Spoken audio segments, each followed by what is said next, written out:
අයිබෝවන් ඔබ සියලු දෙනාටම ඉතාමත්ම වාසනාවන්ත දිනයක් උදා වේවා. මේ මොහොත වෙන විට අපි දන්නවා ඉන්දියාවෙන් පාර්ලිමේන්තු මන්ත්‍රීවරුන් 12 දෙනෙක් පැමිණියානේ. මේ කණ්ඩායමේ ප්‍රධානියා තමයි සුෂ්මා ස්වරාජ් මැතිණිය. ඉන්දියාවේ මධ්‍ය ප්‍රදේශයේ භෝපාල් අගනුවර සිට කිලෝමීටර් 60-70ක් ඊශාන දිගෙන් තියෙන විදිශා කියන නගරයේ ආශ්‍රිතව තමයි එතුමිගේ ආසනය. මේ ආසනයේ කිලෝමීටර් 8ක් නිර්විත දිග ඒ කියන්නේ දකුණට වෙන්න අපිට ඊටම වැදගත් ස්ථානයක් තියෙනවා සාංචිය. මේ සාංචියේ විහාරයේ විහාරාධිපති උන්වහන්සේ තමයි අපේ බාණගල උපතිස්ස ස්වාමීන් වහන්සේ. දැන් මේ ඊයේ රාත්‍රියේ මේ සියලුම ඉන්දියානු മന്ത്രിවරුන් සුෂ්මා ස්වරාජ් සමග අර මරදානේ තියෙන මහබෝධි සංගමේ ඒ හෙඩ් ක්වාටර්ස් එහෙම නැත්නම් මූලස්ථානයට පැමිණියා ඊයේ රාත්‍රියේදී. දැන් මටත් එතෙන්ට යන්න ලැබුණා. මේ සුෂ්මා ස්වරාජ් මැතිණිය ඉන්දියාවේ ලෝක සභාවේ විපක්ෂ නායිකාව අති ප්‍රබල දේශපාලන නායිකාවක් BJP පක්ෂයේ. මම දැක්කේ එතුමිය සහ අපේ හාමුදුරුවෝ අතර තියෙන මේ බැඳියාව. ඊටාම දැඩි මිත්‍රත්වයක් තිබුණා. මේක අපේ රටට අතිශය වැදගත් කාරණයක්. අපේ ආරක්ෂක ලේකම්තුමා ඇතුළු කණ්ඩායමක්ම හිටියා ඊයේ.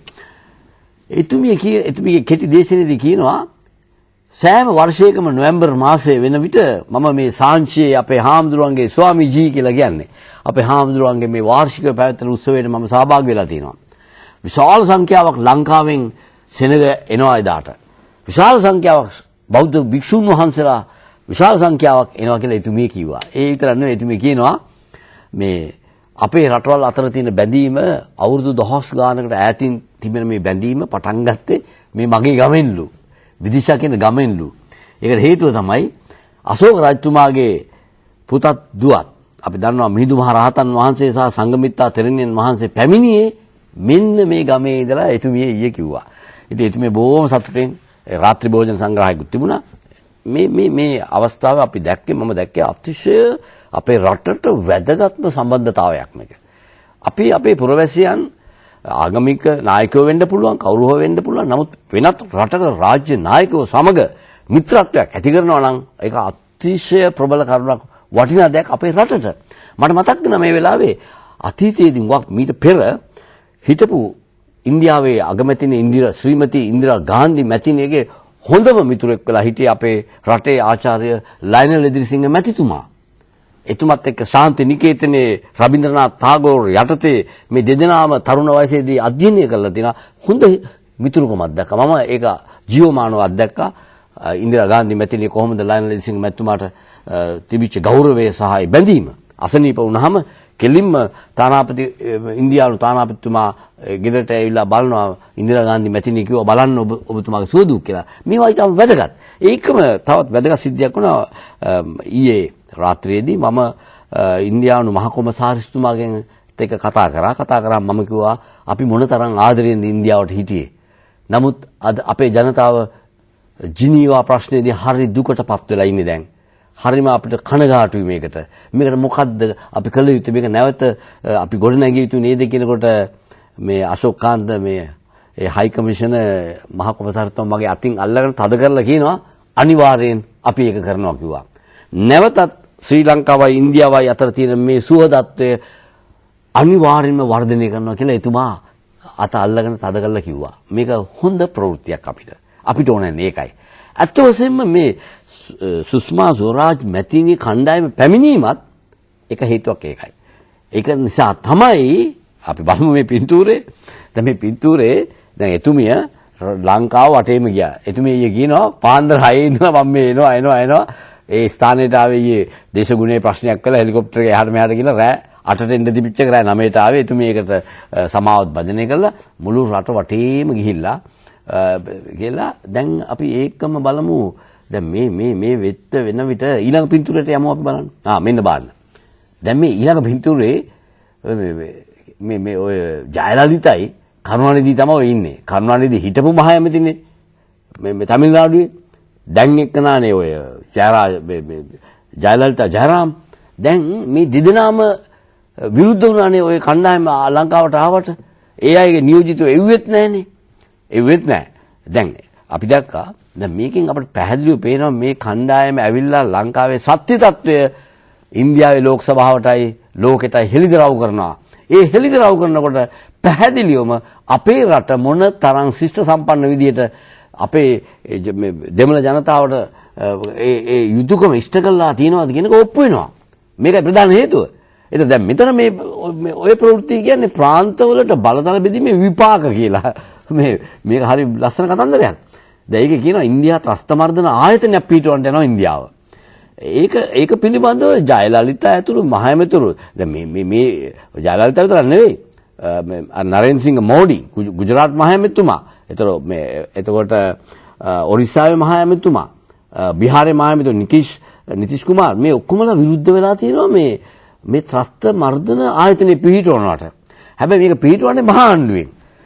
මොකද මේ ප්‍රාන්තවල ඒවා කෑලි කඩලා නිකන් අස්ථාවර කරගෙන තත්වයකට ලක්ෂණ පහළ වෙලා තියෙනවා.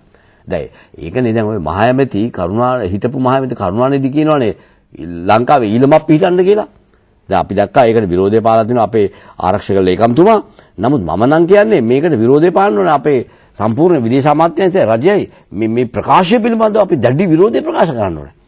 මොකද අපේ රට කෑලි කඩන්න කිසිම අයිතියක් නැහැ කාටවත්. කරුණානිධිරිතිය කාටවත් අපේ මව්බිමේ කෑලි කඩන්න එහෙම ප්‍රකාශයක් කිරීම අපේ ව්‍යවස්ථාව දැඩි ලෙස උල්ලංඝනය කිරීම අපේ සෛරිත්‍ය භෞමික අඛණ්ඩතාවයට දැඩි පහරක් එල්ල කිරීමක් කරලා තියෙන්නේ. මේක අතිශය භයානක ප්‍රකාශයක්. මම ඊයේ ඒක ඔබට හෙළිදරව් කරා මේ කරුණානිධිගේ ප්‍රකාශය. ඔහුට එහෙම කියන්න බෑ කිසිසේත්ම. මේක රටවල් අතර තියෙන සම්බන්ධය දැඩි ලෙස උල්ලංඝනය කිරීමක්. අපි විරෝධය පාන්න ඕන. ඉතින් නමුත් විපාක ඒ කියන්නේ එක එක කොටස් වලට බලය දීමේ විපාක තමයි ඒ කියන්නේ. ඒ විපාක කියනකොට මේ බලන්නකෝ හොඳම විපාකයක් එනවා අප්‍රිකාවෙන්. දැන් ওই සිටියේම මම ඔබට පෙන්නන්නම්. දැන් ওই සිටියේ ඔබට පේනව නේද සූඩානේ. දැන් උඩ කොටසයි යට කොටසයි වෙන් කරුවානේ. දැන් මෙතන මේ වෙලා තියෙන්නේ දැන් ඔය සූඩානේ 2005 ඉඳලා 2011 වෙනකල් ඒ කට්ටිය කොම්ප්‍රිහෙන්සිව් පීස් ඇග්‍රීමන්ට් කියලා සාම කිවිසුමක් අසං කරුවා CPA කියලා කියන්නේ ඒකට. මේක අසං කරලා ඔය ඔබට ප්‍රතිමේ පල්ලෙහා පේනවනේ නිල් පාටින් පේන්නේ වර්ණ මේ රූපවාහිනි වල ඒ දකුණු කොටසේ ප්‍රාන්ත 3ක් තියෙන්නේ. උඩ කොටසේ ප්‍රාන්ත 12ක් තියෙනවා. ඔය සූඩානේ. මේ බලන්න අර නිල් පාටට ඔබට පැචස් දෙකක් පේනවා. මම කැමති ඒක අපි වෙනම කැමරාවකින් පෙන්වන්න එක ඉතාම වැදගත් සිතියමක් මේක. දැන් ඒකෙදි මේ බලන්න දැන් මම පෙන්වන්න මේ සිතියම නැවතත් ඔබට පැහැදිලි වෙන්න මේ සූඩානේ කොටස. දැන් මේ බලන්න. දැන් මේ කොටස තමයි දකුණු සූඩානේ. ඒතර උතුරු සූඩානේ තමයි ප්‍රාන්ත 12. එතකොට දැන් මෙන්න මේ ස්ථාන දෙකේ තමයි මේ හෙග්ලික් කියලා කියන්නේ වැඩිම තෙල් නිදි තියෙන තැන. ඒ වගේම මෙන්න මේ ස්ථානේ මේ හෙග්ලික් කියන ස්ථානේ තමයි දවසකට ඩොලර් දවසකට බැරල් 60000ක් දවසකට බැරල් 60000ක් මේ ජනිත කරන ස්ථානයක් මේක. දැන් ප්‍රශ්නේ මේකයි. දැන් මෙතනින් තෙල් අරගෙන තෙල් වල මේ පිරිපහදුවේ මෙතන රිෆයිනරිස් ඉන්නේ උඩ. දැන් මේ උඩ කොටසේ තමයි රිෆයිනරිස් එතන පයිප් ලයින් මේ පයිප් ලයින් දිග මේක ගෙනියන්න බෑ වරායකට. මේ පෝට් සූඩාන් කියන මෙහෙම දිගට අරන් යනවා පෝට් සූඩාන් එකට මෙතෙන්ට. මේක තමයි සිද්ධිය. එතකොට මේ 2005 ඉඳලා සාමගී විසුමේදී කිව්වේ හරි. ඔය කට්ටිය මේව කරනවා අපි පයිප් ලයින් එක අපේ රිෆයිනරිස් අපේ මේ පිරිපහදු ඒවත් අපේ ලෝකෙට පිට කරන්නේත් අපි. එතන උතුර කරන්නේ ඒ කොටස. දකුණ කරන්නේ නිෂ්පාදනය. දැන් ප්‍රශ්නේ මේකයි. දැන් ගිය අවුරුද්දේ ජූලි මාසේ මේ රට වෙන් වුණානේ දැන්. වෙන් වුණාම උතුරු සූඩානේ මොකද කරේ? අපේ ප්‍රදේශයෙන් තමයි තෙල් ටික යන්නේ. අපේ නලහරහයි තෙල් ටික යන්නේ. එම නිසා හැම බැරල් එකකටම ඩොලර් 32ක් ගෙවිය යුතුයි කියලා දැම්ම නීතියක්. දැන් මේකට උරණ වුණා දකුණු සූඩානේ. ඊටාම උරණ වෙලා නෑ ඒක කරන්න බෑ. කියද්දි නෑ එහෙම බෑ කියලා දැන් අර කණ්ඩායම කියද්දි ඊට පස්සේ මොකද උනේ? මේ ජනවාරි මාසයේදී ඒ කට්ටිය බැරල් 3,50,000ක් යවනවා අවතර මේක හැම්බි නැවතුවා. මේ දහදුරු නැගොනේ අපි තෙල් දෙන්නේ නැහැ. තෙල් දෙන්නේ නැතුව ඔබට ආපහු මම ඒක පෙන්නන්නම්. ඒකට අලුත් වෙනත් පිටරට තෙල් යවන මාර්ගයක් මෙන්න බලන්න. මේ වෙනම හදන්න යනවා මේ බලන්න. මේ සකුලේ මේ ජූබා කියන නගරේ ඉඳලා මේ පැත්තට ගිහලා කෙන්යාව හරහා මූදට අරන් යන්න යනවා. කෙන්යාව හරහා. මේ බලන්න. දැන් මේක හදන්න ලෑස්ති එක තාම හදලා නැහැ. ඒක මේකට නැවතුවා අපි උඩට දෙන්නේ නැහැ තෙල් කියලා. දැන් මේ දැවැන්ත අර්බුදයට ඇවිල්ලා තියෙන්නේ. දැන් ඒකම දැන් මාර්තු මාසයේදී කිව්වා එහෙනම් හරි. උතුර කිව්වා හරි අපි එහෙනම් අඩු කරන්නම් 32කට අඩු කරන්න කිව්වම දකුණ කියනවා නෑ. එක බැරල් එකට අපි දෙන්නේ $1 කියලා. දැන් $1 කියලා. දැන් මම ආපහු නැවත මේ ඔබට මේ ලොකු සිතියම පෙන්නන්නම් අර කෙන්යාව යන මාර්ගය අපි බලමු සිතියම දිහා. මේ බලන්න සූඩානේ. දැන් මේ සූඩානේ ඉඳලා මේ තියෙන කෙන්යා මේ ඊළඟට කෙන්යාව තියෙන මෙතන මේ තියෙන්නේ. කෙන්යාවෙන් මුහුදට එන්න පාරක් තමයි හදන්නේ. නැත්තම් සාමාන්‍ය පෝට් සූඩාන් තියෙන මෙතනනේ. ඒක ඇවිල්ලා මේ රතු මුහුදට නේ අරන් යන්නේ. දැන් බලන්න රටවල් දෙකට කරපුවාම තියෙන ප්‍රශ්නය. මෙන්න මේක නිසා තමයි අපි තුඟක් පරිසම් වෙන්න ඕනේ. ඉතින් මේ දෙකට කැඩුවෙන් පස්සේ අපි උදාහරණයක් වශයෙන් උතුරේ අර මේ කරුණානිධි කියනවා වගේ එහෙම නැත්නම් අර TN එක කියනවනේ අපිට පොලිස් බලතල දෙන්න අපිට ඉඩම් බලතල දෙන්න දුන්න ගමන් අපිට තේරෙයි තරු පෙනෙයි. ඒක පැහැදිලි. ඉතින් මේක තමයි ඇත්ත. ඉතින් අපි තියෙන්නේ අපි ඔක්කොම එක අම්මගේ දරුවෝ වගේ ඉන්නයි. අපි එහෙම ප්‍රාර්ථනා කරනවා. අපි යමු ඊළඟ ප්‍රවෘත්තියට. දැන් මේ ප්‍රවෘත්ති මෙන්න බලන්න මේ තවත් රටක්. දැන් මේ නයිජීරියාව. දැන් මේ නයිජීරියාව කිසි ප්‍රශ්නයක් තිබුණේ නැහැ නේ ඔච්චර කල්. ඉතින් නමුත් දැන් මොකද වෙන්න හදන්නේ? දැන් ඔන්න ප්‍රශ්න ඔඩු දුවාගෙන එනවා. මොකද අප්‍රිකාවේ වැඩිම ජනගහනය තියෙන නයිජීරියාවට. දැන් ඔබ බලනවාද කොහෙද මේක තියෙන්නේ කියලා නයිජීරියාව. අපි බලමු පිළිතියෙම නයිජීරියාව. මේ නයිජීරියාව අපි දන්නවා අපි දැනටම ලිබියාව ඇල්ජීරියාව තියෙන පැත්ත දන්නවනේ.